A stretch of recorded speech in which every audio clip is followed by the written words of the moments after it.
Hello everyone, Sabrina here from Scrappy Tales Crafts, and I'm back today with another video, but first I'm going to announce the winner of our product showcase video featuring our new Gothic Halloween collection, and the winner is KLove319. She left a very nice comment letting us know that she loved the samples that my mom and I created with the new collection, so thank you so much, KLove. If you can email me, I will send you a $50 gift card for Scrappy Tales.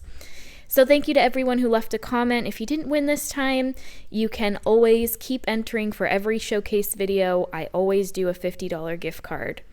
So today I'm going to be featuring the new Cathedral pop-up die set again, and I paired it with the skeleton bathtub and the trifold cathedral windows from the new collection.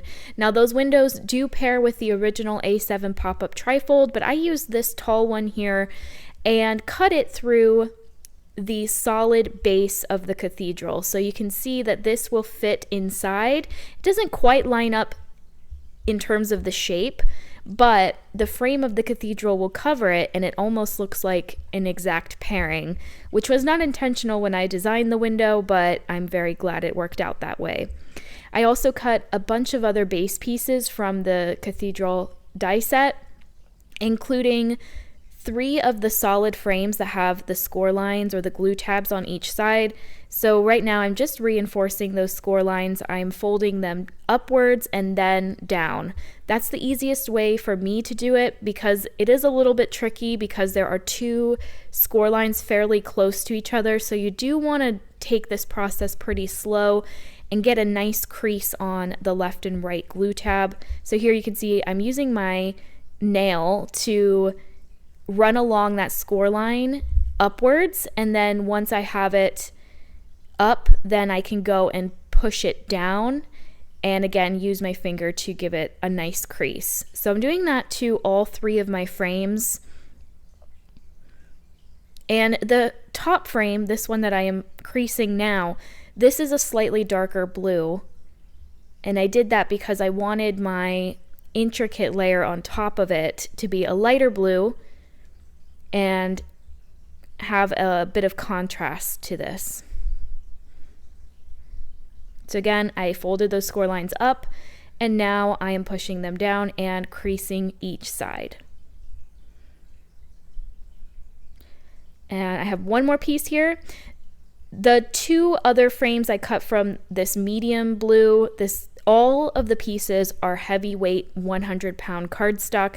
I get my paper mainly from Michael's, and a lot of my specialty cardstock from Marco's Paper. So I'll have him linked below. A lot of people ask where I get my paper, and I say it a lot in my lives, but I always forget to link his storefront or his website. And he has amazing papers. And if you don't want to shop at big box stores, Spellbinders also has great heavyweight colored cardstock. All right, so now I'm going to glue my blue frame. This is essentially the same frame, it just cuts all the detail out and it overlays on top perfectly.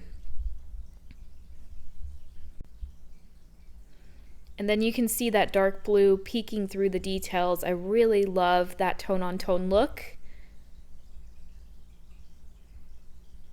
And then you could add another intricate frame onto the other ones that we cut out. However, you're not going to even see those, so I didn't bother doing that. I am, however, going to glue this back panel, which I cut the window through, and glue it onto a solid blue ombre pattern paper I had from my stash. Again, I'll have this paper linked. It's by Craft Consorium. They have a bunch of papers that look like they were hand ink blended or alcohol inked or watercolored. It's really nice for those days that I don't feel like ink blending. However, I do have a video where I ink blended using this cathedral window, and it's really beautiful, and it's definitely worth the time to pull out your inks, because you just can't achieve a vibrancy the way you can, especially with Distress Oxide inks. But this was nice. A lot of it ends up getting covered by my bathtub anyway, so I didn't feel like I had to ink blend for this design. All right, now I am taking some 1/4-inch double-sided tape and I'm going to add this tape to the glue tabs on all of my blue frames. And again, I have 3 in total. This one will be my front top one that you will see, and that has the intricate design glued on top. And then my other 2 just regular blue frames, one of them will be the center and the other one will be my back panel. And I will glue my cathedral window piece on top.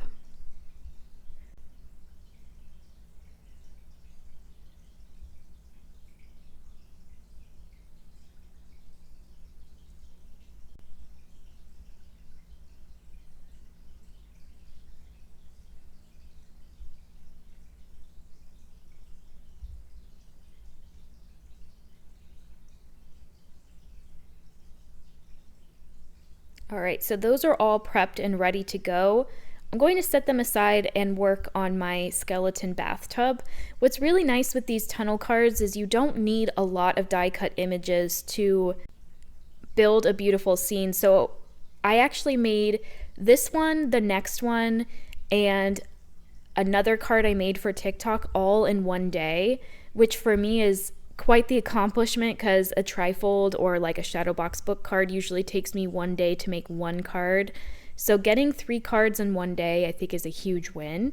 And these are just so fun. They still have that interactive element and they're easy to put together. So I'm super excited to work with these tunnel dies more in the future. We will have other designs.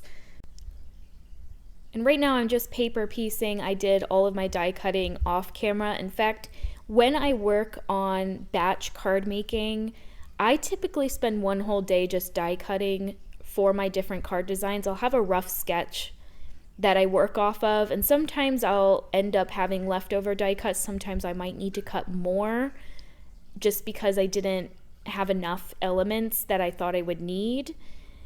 But that's pretty rare. Usually it's pretty spot on, and that helps me get creative, especially if I haven't been in my craft room for a while. Sometimes just die cutting and getting in a rhythm of actually starting something is very helpful for me when I'm not feeling super creative.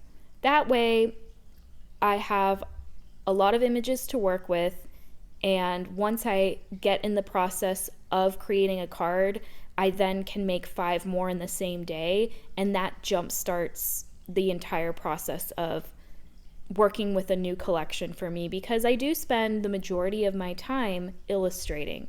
So I don't know if I've ever mentioned this, but during an 8-week launch, so typically there's 8 to 10 weeks between every new release, and about 5 of those weeks I'm illustrating. And I'm also preparing for a new collection in other ways. And I would say I only spend about 2 weeks per launch actually crafting. So I just found die cutting and prepping for one whole day versus trying to do one card at a time has just really worked for me. I really enjoy that system of crafting. So if you maybe are feeling overwhelmed by the amount of supplies that you have, or you haven't been in your craft room for a while, I do suggest just die cutting for a day, pulling out your favorite sets and creating them the way they were intended by the business. And as you start paper piecing, or some people like to color, as you're in the process of doing that, you start to come up with other more creative ideas that you can work off of. So I know I've mentioned that a few times, the way I personally like to craft, but it's not for everyone. I know my mom really prefers going one card at a time, but sometimes it's nice to mix it up and try some different things. So anyway, I have a little pumpkin here, and the candelabra I paper pieced in my last video with the vampire, so I cut that out, and the chandelier was very easy to paper piece. It's just 3 candlesticks and 3 orange flames that I glued on top of a silver chandelier. And then I did show you the skeleton in the bathtub. I don't know if you can see it on camera, but the bathtub is a shiny white cardstock, and that comes in a Sizzix pack of white specialty cardstock. So it has white glitter, white shimmer, white gloss, just like 5 different specialty cardstocks of one color. I know Spellbinders also has something similar, and I absolutely love those packs. Every time they come out with a new color, I buy it immediately, and Marco's Paper sells those sets in his shop. So now I'm adding liquid glue on top of the double-sided tape. This will make it easy for me to move my panel around and line it up perfectly. So I'm taking one of the rectangles that I cut from the Cathedral pop-up die set, and I'm going to line up the edge of the score line to the very front of the rectangle. And I'm gluing it on the inside so you don't see the glue tab. All right, so normally I would glue in my middle frame, but this time I'm going to glue the bridge that's included in the die set. And the bridge is nice if you just want a singular element to float in between the two frames. So I cut it from the heavyweight blue cardstock. I'm adding double-sided tape to the glue tabs, and this will attach on each side of the rectangle as well. I'm going to glue it further back towards the bottom. That way my bathtub isn't glued directly on the front of the cathedral frame. It's a little bit set back.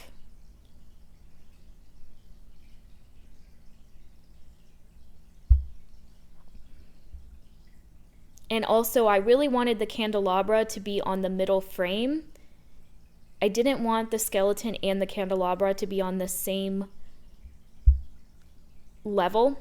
So that's what this bridge is meant to do. You could alternatively do 4 frames, which I have not done. I've only done 3 so far, but I think 4 would work too.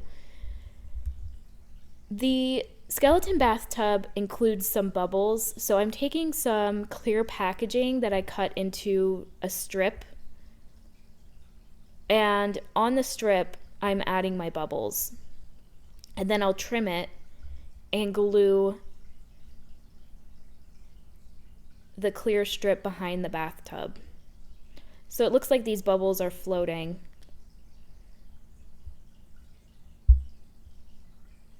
And then some of the bubbles I'm going to glue on the skeleton's head, on his kneecap, to give it that floating illusion as well.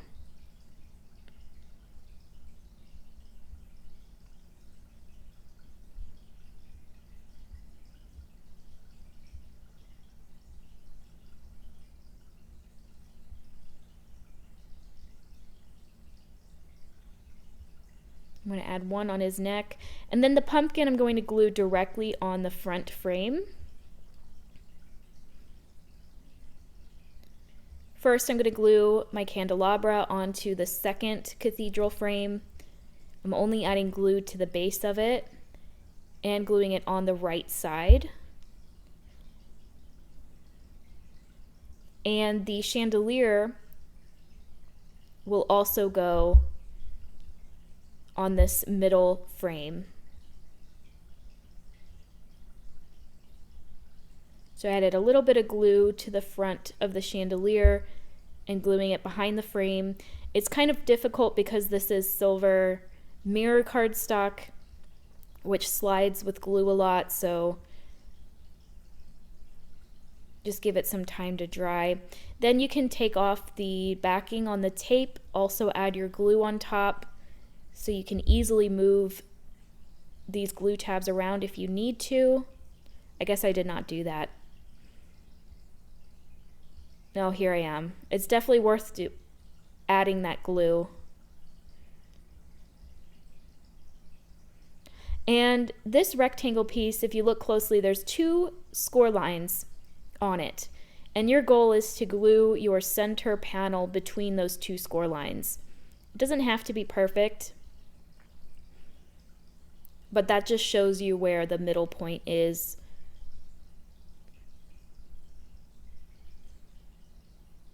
So now you can see that tunnel is being built. I love the dimension you can get with this design. I'm going to add my pumpkin in the corner. And then our beautiful cathedral window will close off the shadow box. So I'm going to trim the sides slightly because this is going to glue onto my third frame. And it's just going to be easier to glue, and the score lines will have easier ability to fold if this is a tiny bit smaller. Then I will just glue this on top of the frame, and I'm making sure that the glue tabs are facing upwards. Because unlike the other two frames where I glued the tabs backwards, this one needs to be frontwards to close off the box. And the back side, you can see, is a perfect area to add your sentiment or your personal message. All right, so see, I'm adding this one in the opposite way with the glue tabs upwards. And I'm going to line up the back score line, or the score line to the back of the rectangle. And for me, it's easier to focus on one side and then the other. And that's it. It's a very simplistic pop-up, but I think these cards are so cool. All right, so you can see it folds either to the left or the right. And our first card is finished. This was one of my favorite cards from the showcase. I absolutely love the chandelier and the skeleton bathtub. For my second card, I'm going to be using the ghosts and one of the frames from the Ghost Gallery set. And then I'll use the chair with the ghost reading a book from the Ghost Study. I'll also use the little nightstand and the tall lamp from that set. And I'm pulling in the spooky fireplace. I have all of my base pieces cut from the Cathedral pop-up die set. Here I'm showing you all the dies included. And we're going to paper piece. So I sped this up quite a bit. I am stacking up this fireplace because I want the grout to be taller than the bricks. So I cut the light gray fireplace 3 times from heavyweight gray cardstock, and then behind it I'm adding a darker gray to add contrast to the bricks. And this fireplace does not look spooky until you add the spider webs and the pumpkins to it, so you can definitely use this all year round. Also, the fireplace and all the furniture sets from last year's Christmas collection would work perfectly inside this pop-up.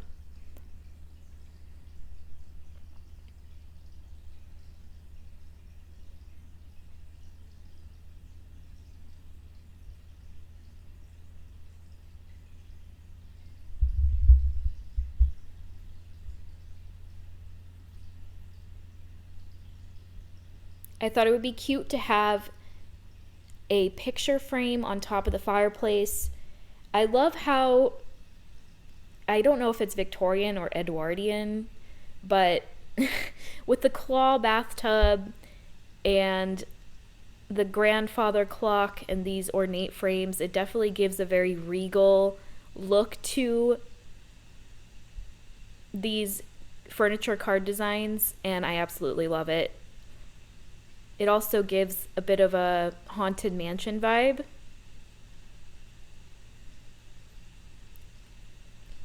All right, this ghost, I'm going to add black behind his face so that stands out better, and then I'll glue him onto the chair. And I just love how he's slouching onto the arm of the chair. I think that's adorable.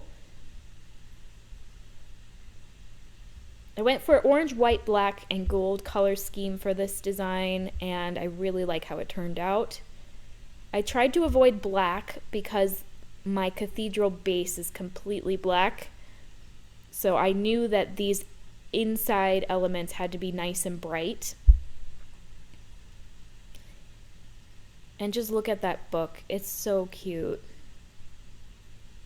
A lot of you guys really loved the Ghost Study set.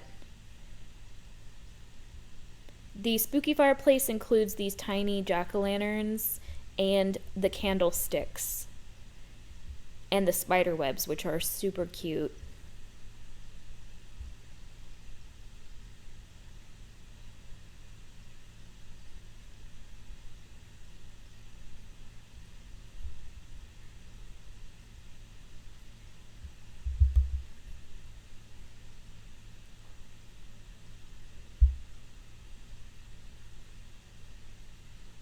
You can see I'm using the tip of my glue needle to pick up the small pieces. I thought about having these larger candlesticks at the bottom of the fireplace, and it looks like I do glue them down.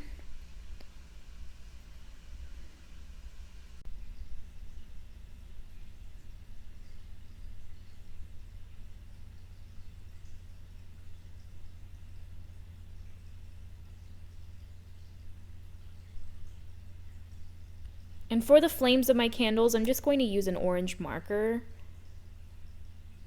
Oh wait, no, I don't. I guess I did cut them out of paper. All right, here are my spider webs, and I think these are my favorite piece of the fireplace. I love how that looks. And in the new Halloween gazebo add-on, there are some pumpkin string lights that would be adorable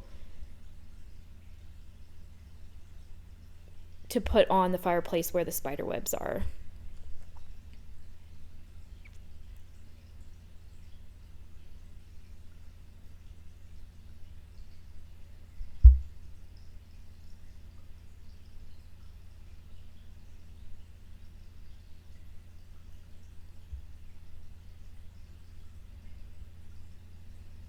All right, now moving on to the tall lamp.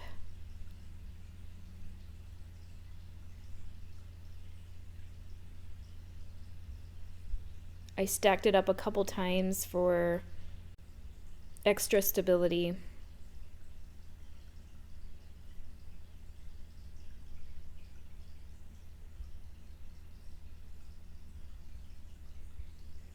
I cut another lamp from gold, and I'm just paper piecing or cutting off the details that I want from gold. So it's going to be that little circle shape at the base, and then the pull down on the lamp.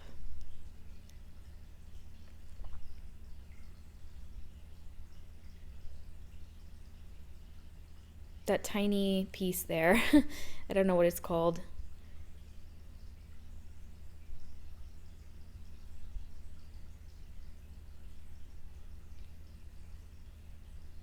Alright, then I have the little mini ghosts from the ghost gallery. I'm going to add black cardstock behind their faces like I did with the ghosts sitting on the chair. And on my nightstand, I'm adding a stack of books and another candle.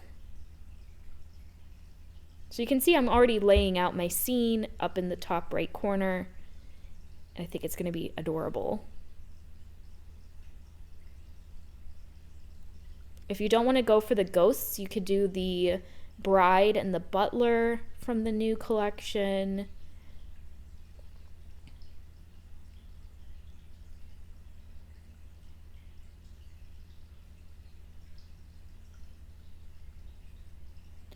I decided to change a few of the elements. I wanted some more gold touches, so I'm adding gold to the, I don't know what that's called.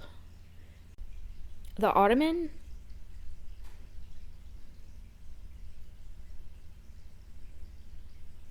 All right, then I'll set those aside, and now we're going to create the base. All of my frames I cut from heavyweight black. I already added the double-sided tape and folded down the score lines. On top, I'm adding this kind of like gunmetal glitter cardstock, again from those Sizzix paper packs. And then on top, I'm going to add a black shimmer detailed frame. Again, from the same pack, I believe. This is the gunmetal pack.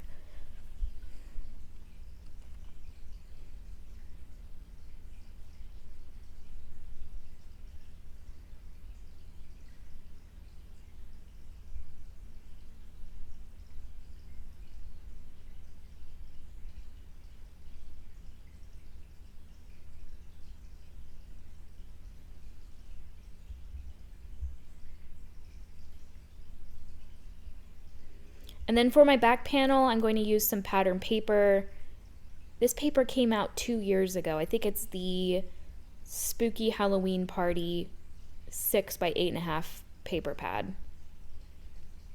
I went for the bats. A lot of this will end up being covered up, but I still think it's cute. Going to trim the sides again and glue this onto a black frame.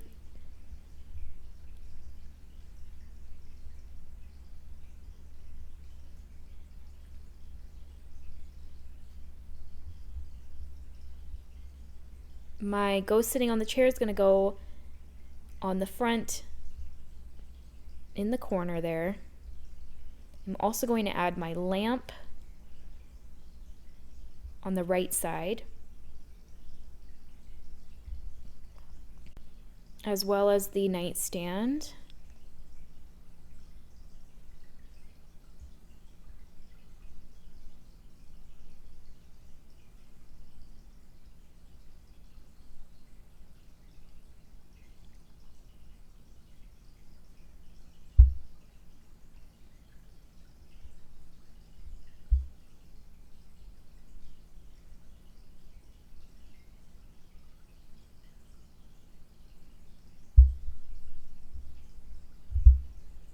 My fireplace will be glued onto the middle frame. I'm only adding glue where it's going to touch the black frame, and I think I end up shifting this higher up, so I didn't need to add any glue to the bottom of it.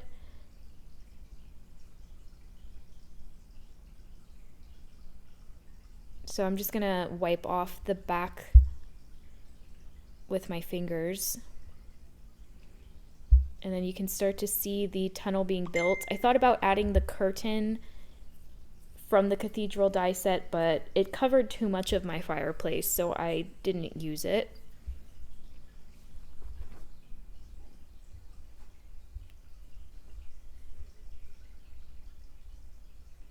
And then my picture frame with the ghost is going to be glued directly onto the back panel.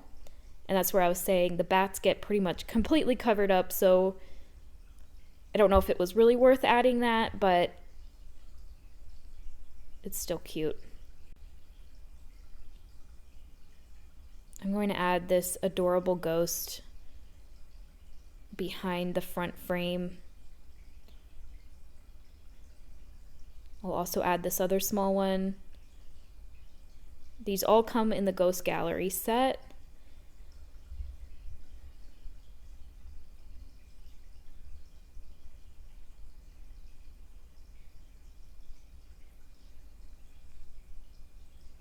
All right, now it's time to put every piece together. I really enjoy stacking up all the frames, having them completely glued together before attaching the sides on. And this time I'm going to do it a little bit different. I'm going to attach each panel onto the left rectangle first, and then I will close it with the right rectangle. And now I'm adding the flying ghost onto the center frame. And again, I'm just going to adhere the left side.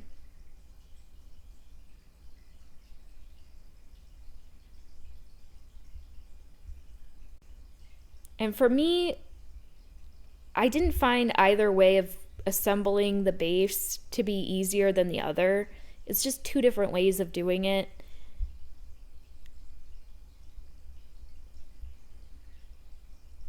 All right, I added my bat wallpaper panel, making sure those glue tabs are facing upwards. And then again, I will attach the left side.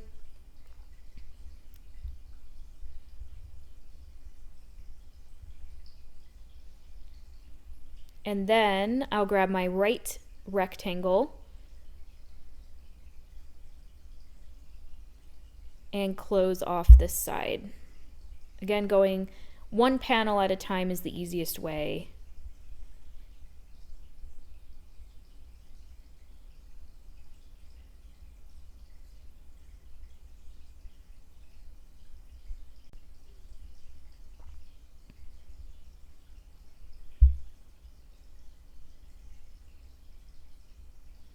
All right, and that finishes off my second design. I am going to show you the card I made for TikTok. If you'd like to see that card made, you can watch it on TikTok at Scrappy Tails Crafts.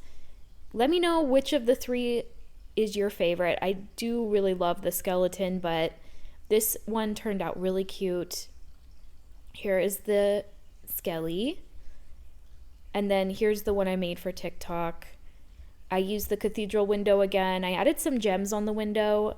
I used the Spooky Ghost freebie die, which, by the way, we don't have very many of those left. And I also used a gargoyle from the Gargoyle Gate die set. So that finishes off my video. Thank you so much for watching. I will have everything I used linked down below. If you have any questions or comments, let me know. And congrats to K-Love for winning the $50 gift card. All right, bye guys.